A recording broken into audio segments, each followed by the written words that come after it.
Harry Potter and the Deathly Hallows, Chapter 12. Magic is Might. As August wore on, the square of unkempt grass in the middle of Grimmauld Place shriveled in the sun until it was brittle and brown. The inhabitants of Number 12 were never seen by anybody in the surrounding houses, and nor was Number 12 itself. The Muggles who lived in Grimmauld Place had long since accepted the amusing mistake in the numbering that had caused Number 11 to sit beside Number 13. And yet the square was now attracting a trickle of visitors who seemed to find the anomaly most intriguing.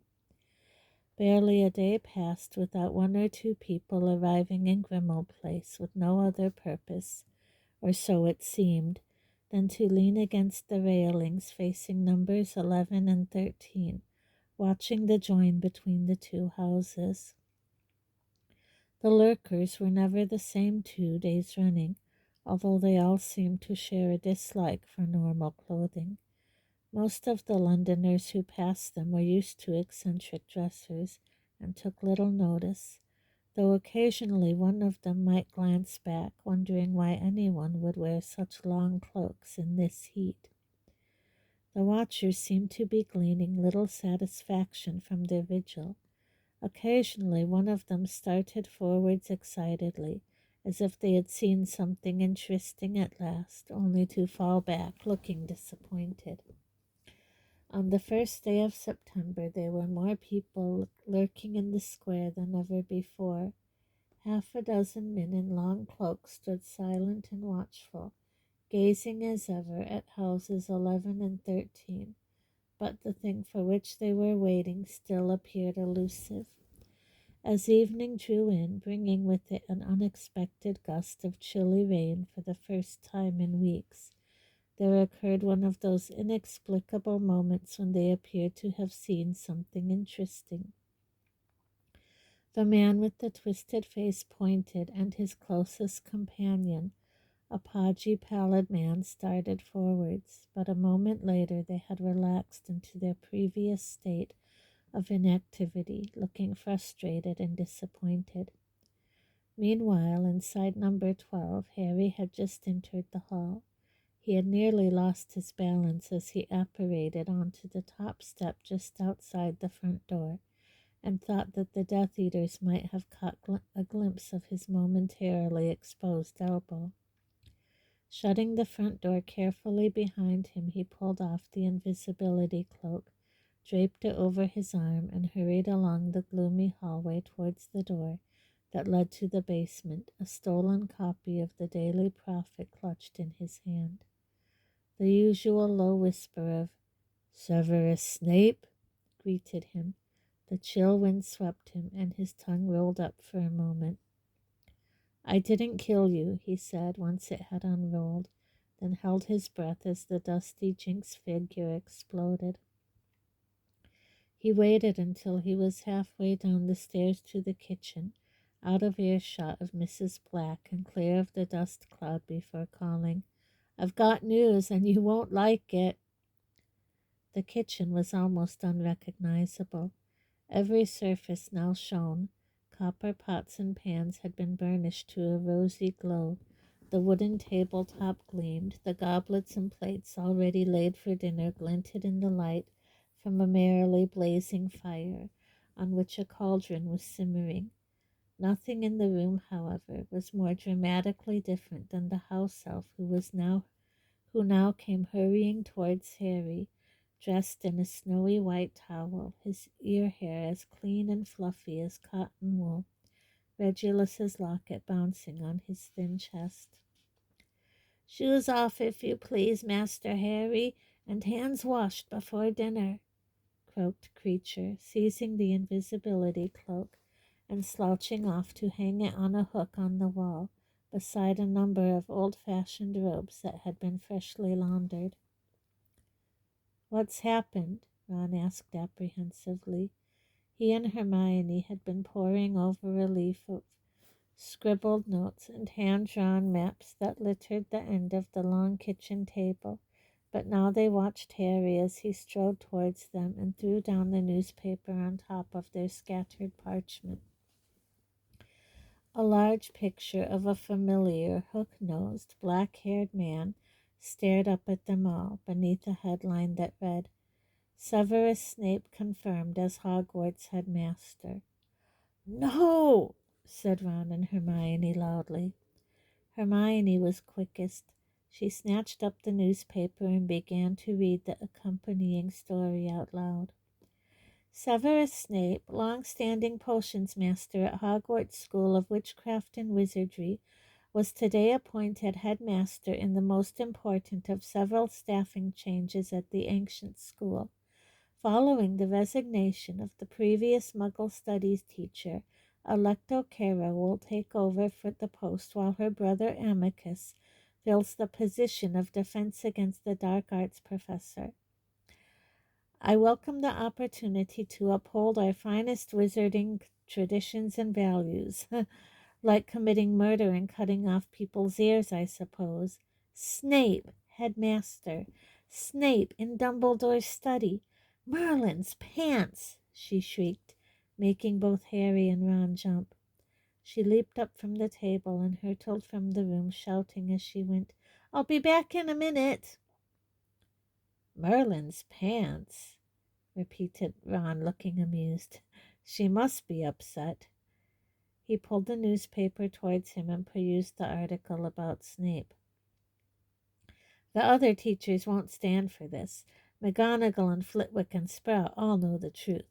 They know how Dumbledore died. They won't accept Snape as headmaster. And who are these Carrows? Death Eaters, said Harry. There are pictures of them inside. They were at the top of the tower when Snape killed Dumbledore. So it's all friends together. And, Harry went on bitterly, drawing up a chair, I can't see that the other teachers have got any choice but to stay. If the Ministry and Voldemort are behind Snape, it'll be a choice between staying and teaching, or a nice few years in Azkaban, and that's if they're lucky. I reckon they'll try to stay and protect the students. Creature came bustling to the table with a large tureen in his hands, and ladled out soup into pristine bowls, whistling between his teeth as he did so. Thanks, Creature, said Harry, flipping over the prophet so as not to have to look at Snape's face. Well, at least we know exactly where Snape is now. He began to spoon soup into his mouth. The quality of Creature's cooking had improved dramatically ever since he had been given Regulus's locket. Today's French onion was as good as Harry had ever tasted. There's still a load of Death Eaters watching the house, he told Ron as he ate. More than usual. It's like they're hoping we'll march out carrying our school trunks and head off for the Hogwarts Express. Ron glanced at his watch. I've been thinking about that all day. It left nearly 6 hours ago. Weird not being on it, isn't it? In his mind's eye, Harry seemed to see the scarlet steam engine as he and Ron had once followed it by air, shimmering between fields and hills, a rippling scarlet caterpillar. He was sure Ginny, Neville, and Luna were sitting together at this moment, perhaps wondering where he, Ron, and Hermione were, or debating how best to undermine Snape's new regime. They nearly saw me coming back in just now, Harry said. I landed badly on the top step and the cloak slipped. I do that every time. Oh, here she is, Ron added, craning round in his seat to watch Hermione re-entering the kitchen.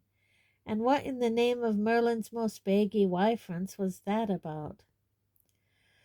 I remembered this, Hermione panted.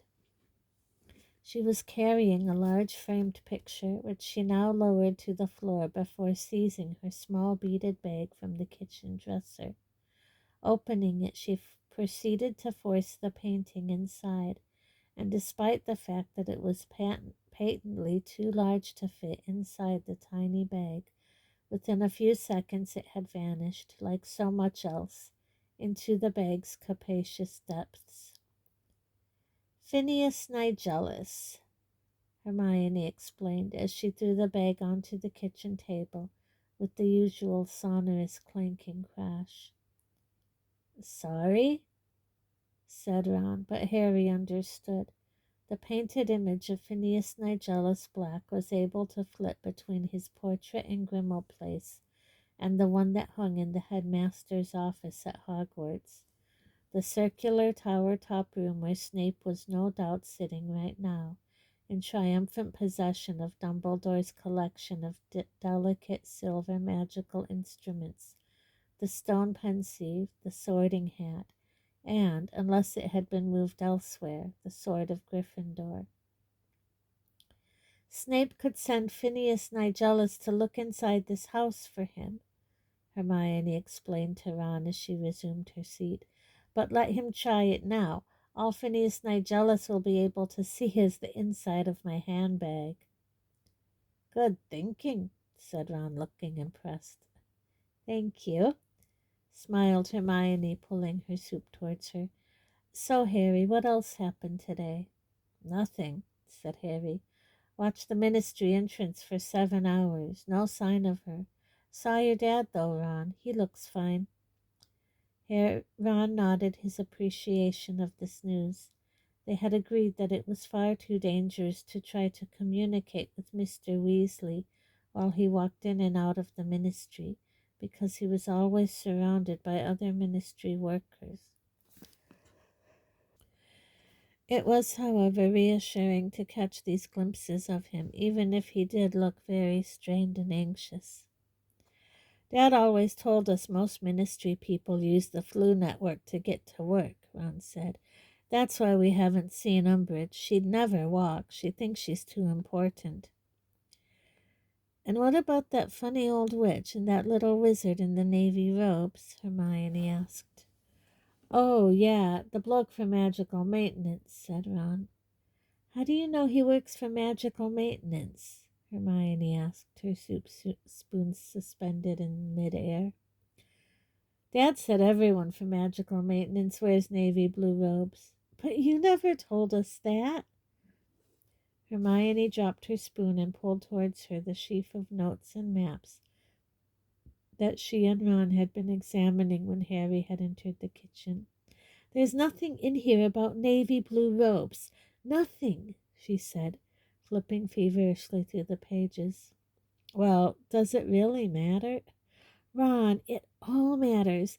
If we're going to get into the ministry and not give ourselves away when they're bound to be on the lookout for intruders, every little detail matters. We've been over and over this. I mean, what's the point of all these reconnaissance trips if you aren't even bothering to tell us?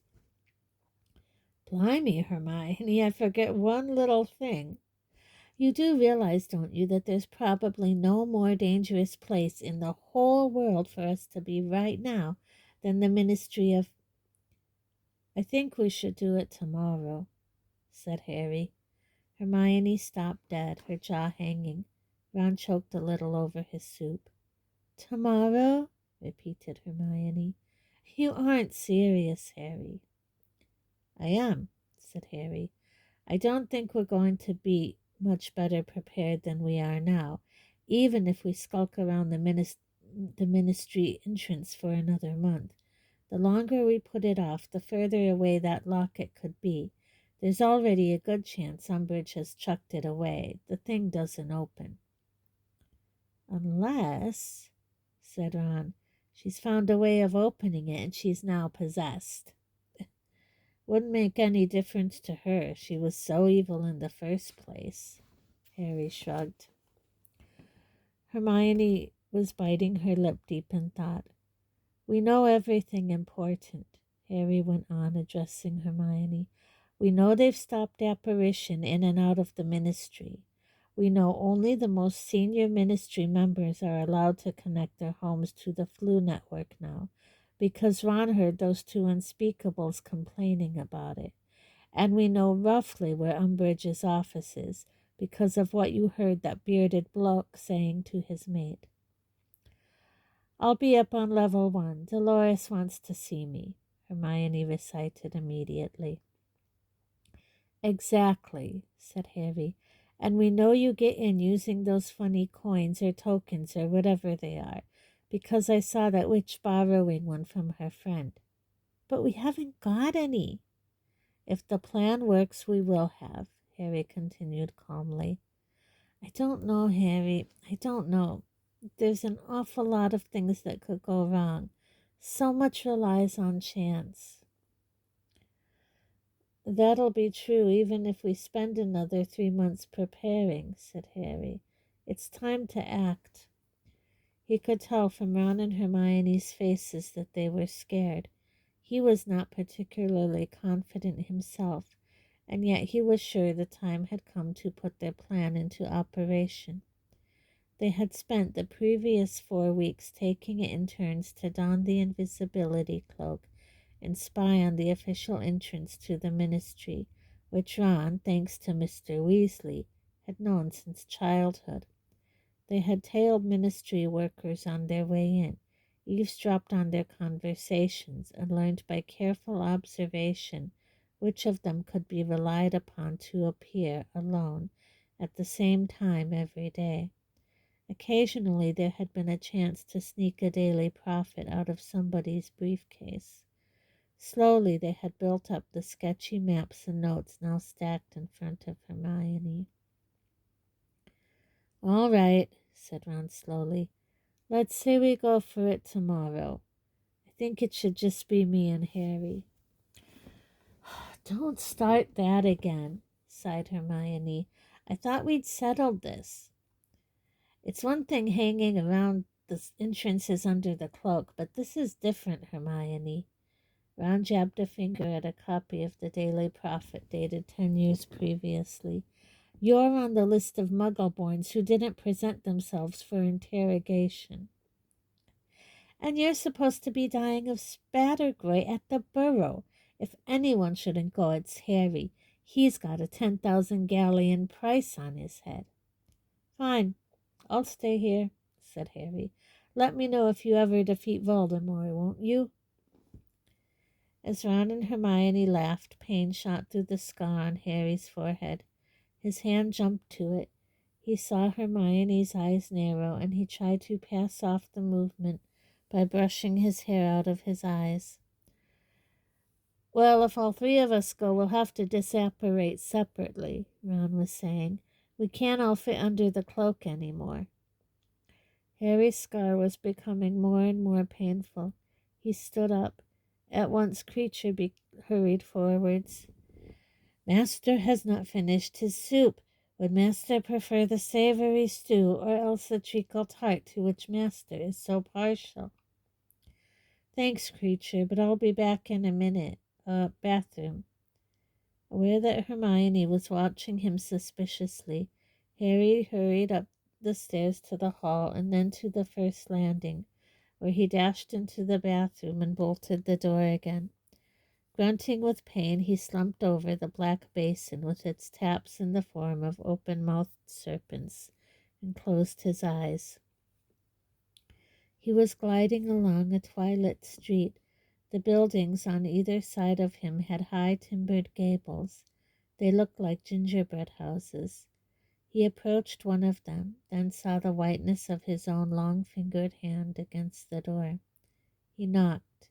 He felt a mounting excitement. The door opened. A laughing woman stood there. Her face fell as she looked into Harry's face. Humor gone, terror replacing it. Grigorovitch, said a high, cold voice. She shook her head. She was trying to close the door. A white hand held it steady, prevented her shutting him out. I want Grigorovitch. Want hier nicht mehr, she cried, shaking her head. He no live here. He no live here. I know him not. Abandoning the attempt to close the door, she began to back away down the dark hall, and Harry followed, gliding towards her, and his long-fingered hand had drawn his wand. Where is he? Das weiß ich nicht. He move, I know not, I know not. She raised to the wand. She screamed. 2 young children came running into the hall. She tried to shield them with her arms. There was a flash of green light. Harry! Harry! He opened his eyes. He had sunk to the floor. Hermione was pounding on the door again. Harry, open up! He had shouted out. He knew it. He got up and unbolted the door. Hermione toppled inside at once, regained her balance, and looked around suspiciously. Ron was right behind her, looking unnerved as he pointed his wand into the corners of the chilly bathroom. What were you doing? Asked Hermione sternly. What do you think I was doing? Asked Harry with feeble bravado.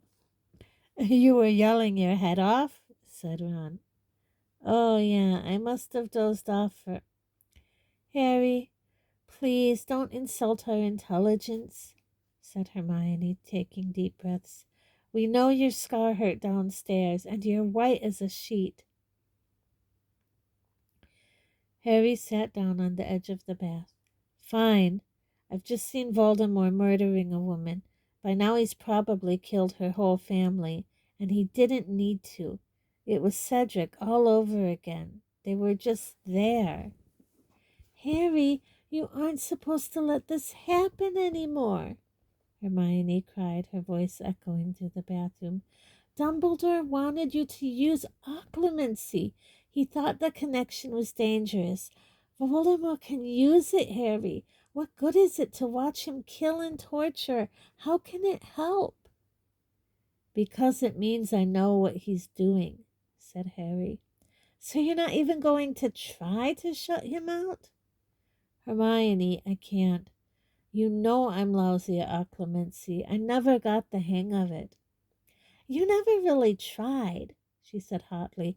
I don't get it, Harry. Do you like having the special connection or relationship or whatever?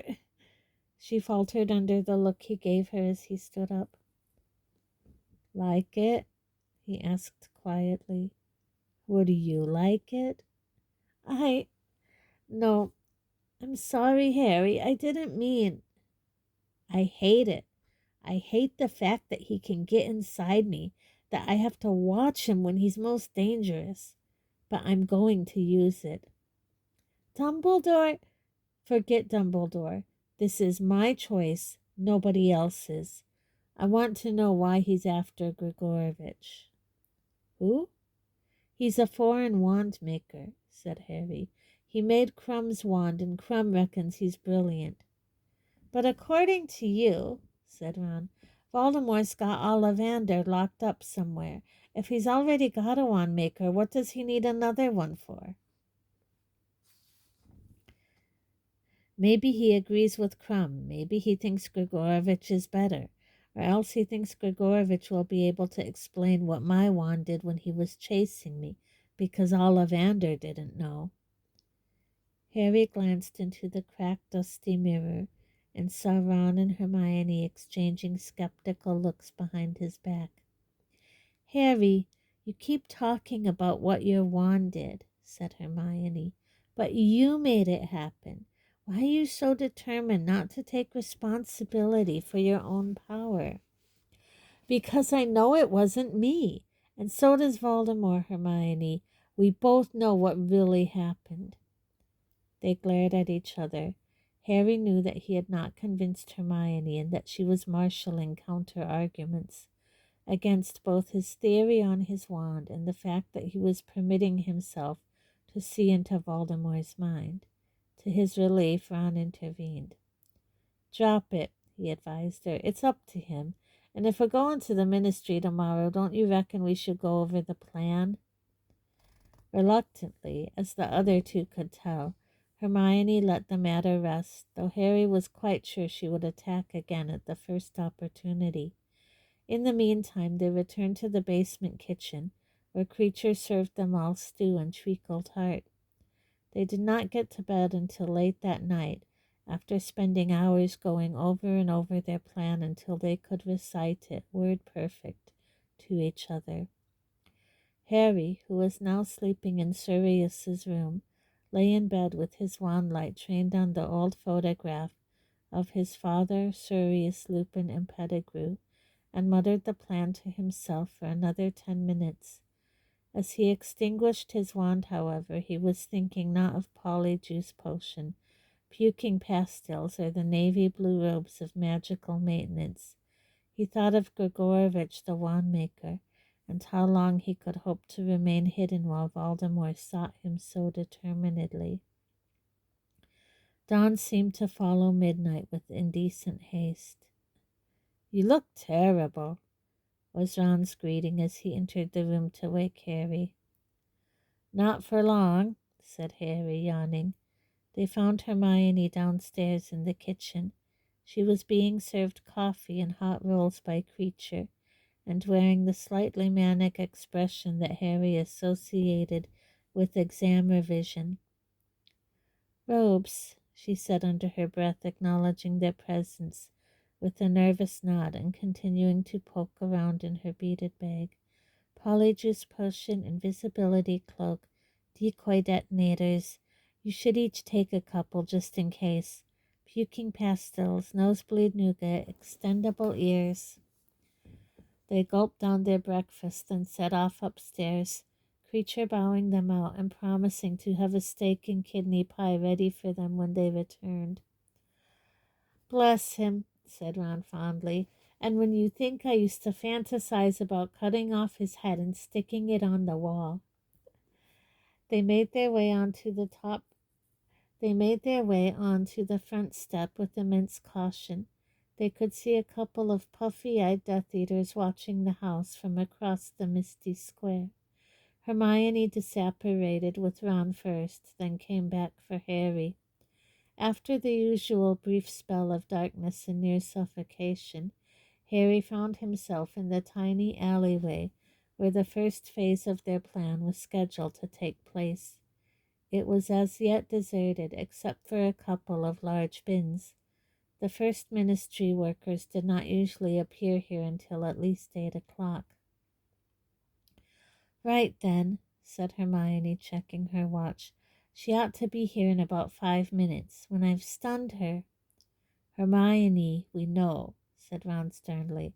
"And I thought we were supposed to open the door before she got here."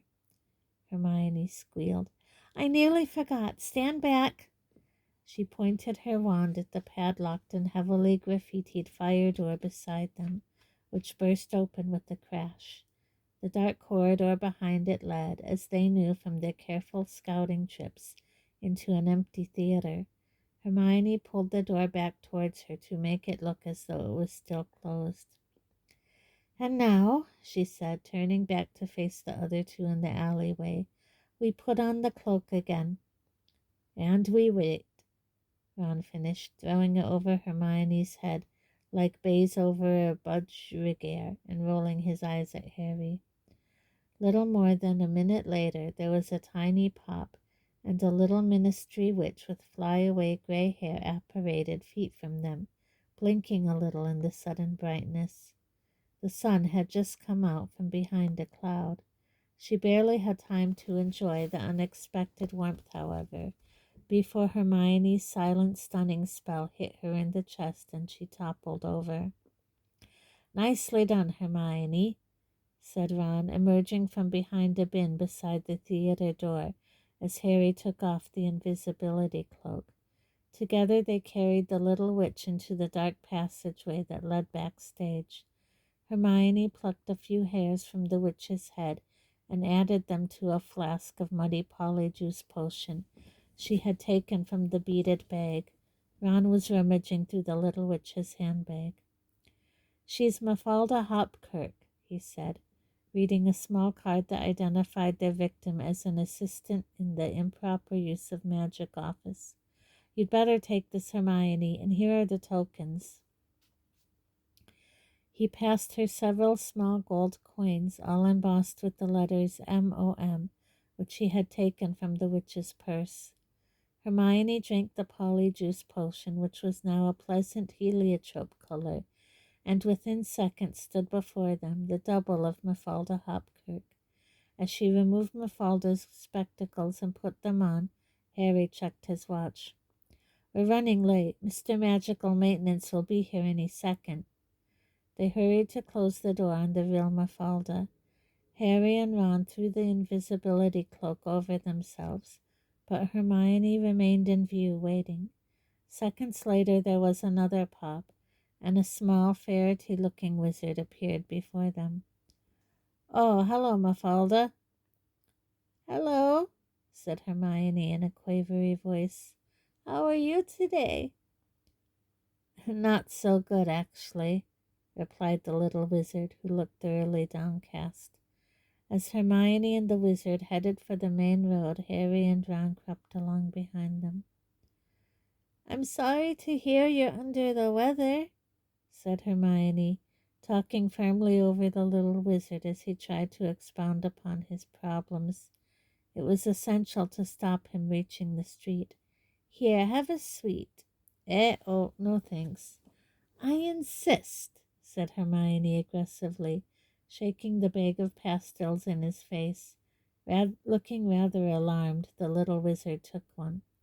The effect was instantaneous. The moment the pastel touched his tongue, the little wizard started vomiting so hard that he did not even notice as Hermione yanked a handful of hairs from the top of his head. "Oh dear," she said as he splattered the alley with sick. "Perhaps you'd better take the day off." "No, no," he choked and retched, trying to continue on his way despite being unable to walk straight. "I today, must go." "But that's just silly," said Hermione, alarmed. "You can't go to work in this state. I think you ought to go to St. Mungo's and get them to sort you out." The wizard had collapsed, heaving on all fours, still trying to crawl towards the main street. "You simply can't go to work like this," cried Hermione. At last he seemed to accept the truth of her words. Using a repulsed Hermione to claw his way back into a standing position, he turned on the spot and vanished, leaving nothing behind but the bag Ron had snatched from his hand as he went, and some flying chunks of vomit. "Ugh," said Hermione, holding up the skirts of her robe to avoid the puddles of sick. "It would have made so much less mess to stun him, too." "Yeah," said Ron, emerging from under the cloak holding the wizard's bag. "But I still think a whole pile of unconscious bodies would have drawn more attention. Keen on his job, though, isn't he? Chuck us the hair and the potion, then." Within 2 minutes, Ron stood before them, as small and ferrety as the sick wizard, and wearing the navy blue robes that had been folded in his bag. Weird he wasn't wearing them today, wasn't it, seeing how much he wanted to go? Anyway, I'm Reg Cattermole, according to the label in the back. "Now wait here," Hermione told Harry, who was still under the invisibility cloak, "and we'll be back with some hairs for you." He had to wait 10 minutes, but it seemed much longer to Harry, skulking alone in the sick-splattered alleyway, beside the door concealing the stunned Mafalda. Finally, Ron and Hermione appeared. "We don't know who he is," Hermione said, passing Harry several curly black hairs, "but he's gone home with a dreadful nosebleed. Here, he's pretty tall. You'll need bigger robes." She pulled out a set of the old robes Creature had laundered for them, and Harry retired to take the potion and change. Once the painful transformation was complete, he was more than 6 feet tall, and from what he could tell from his well-muscled arms, powerfully built. He also had a beard. Stowing the invisibility cloak and his glasses inside his new robes, he rejoined the other two. "Blimey, that's scary," said Ron, looking up at Harry, who now towered over him. "Take one of Mafalda's tokens," Hermione told Harry, "and let's go. It's nearly 9. They stepped out of the alleyway together. 50 yards along the crowded pavement there were spiked black railings flanking 2 flights of steps, one labeled gentlemen, the other ladies. "See you in a moment, then," said Hermione nervously, and she tottered off down the steps to the ladies. Harry and Ron joined a number of oddly dressed men descending into what appeared to be an ordinary underground public toilet, tiled in grimy black and white. "Morning, Reg," called another wizard in navy blue robes as he let himself into a cubicle by inserting his golden token into a slot in the door. "Blooming pain in the bum, this, eh? Forcing us all to get to work this way. Who are they expecting to turn up? Harry Potter?" The wizard roared with laughter at his own wit. Ron gave a forced chuckle. "Yeah," he said. "Stupid, isn't it?" And he and Harry let themselves into adjoining cubicles. To Harry's left and right came the sound of flushing. He crouched down and peered through the gap at the bottom of the cubicle, just in time to see a pair of booted feet climbing into the toilet next door. He looked left and saw Ron blinking at him. "We have to flush ourselves in," he whispered. "Looks like it," Harry whispered back. His voice came out deep and gravelly. They both stood up. Feeling exceptionally foolish, Harry clambered into the toilet. He knew at once that he had done the right thing. Though he appeared to be standing in water, his shoes, feet, and robes remained quite dry.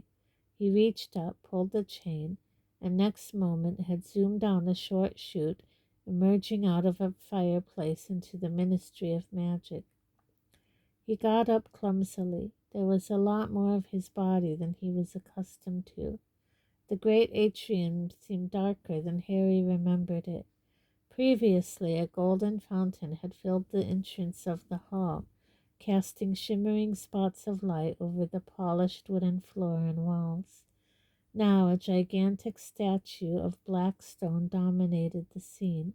It was rather frightening, this vast sculptor of a witch and a wizard, sitting on ornately carved thrones, looking down at the ministry, workers toppling out of fireplaces below them, engraved in foot-high letters at the base of the statue with the words, "Magic is might." Harry received a heavy blow on the back of the legs. Another wizard had just flown out of the fireplace behind him. "Out of the way, can't you?" "Oh, sorry, Runcorn." Clearly frightened, the balding wizard hurried away. Apparently the man whom Harry was impersonating, Runcorn, was intimidating. "Psst," said a voice, and he looked round to see a wispy little witch and the Fairy Wizard from Magical Maintenance gesturing to him from over beside the statue. Harry hastened to join them. "You got in all right, then?" Hermione whispered to Harry. "No, he's still stuck in the bog," said Ron. "Oh, very funny. It's horrible, isn't it?" she said to Harry, who was staring up at the statue. "Have you seen what they're sitting on?" Harry looked more closely and realized that what he had thought were decoratively carved thrones were actually mounds of carved humans, hundreds and hundreds of naked bodies, men, women, and children, all with rather stupid, ugly faces, twisted and pressed together to support the weight of the handsomely robed wizards. "Muggles," whispered Hermione, "in their rightful place. Come on, let's get going."